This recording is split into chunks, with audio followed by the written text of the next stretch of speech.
You talked about journalism relative to media, and you mentioned commercial media. So just to reiterate what you said, so commercial media is more about, I guess, selling advertising, and it's a commercial business in order to make money.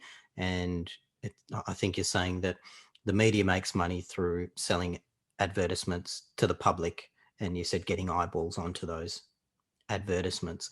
So in contrast to that, journalism, because I guess as a consumer, I and everyone else probably just interchangeably thinks about journalism and media as the same thing, but you made a distinction of that. So journalism, how would you define that specifically when you're thinking about, I guess, proper journalism or whatever you call that? Yeah. Well, journalism plays a public interest duty.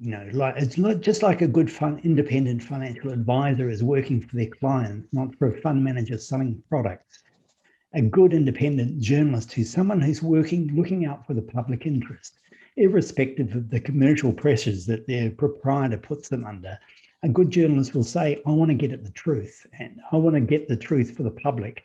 They'll ask questions of authority. They'll keep people in authority, make them account for themselves to the public, ask questions that the public can't ask. And there's a good old quote about the difference between journalism and everything else. Journalism is about stuff that people don't want you to know.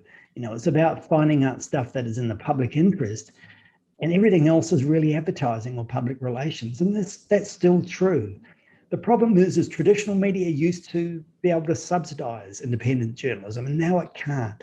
So journalism, a lot of what gets called journalism is really just generating clickbait, getting people looking at ads and selling them stuff and calling it journalism. And it's a real shame.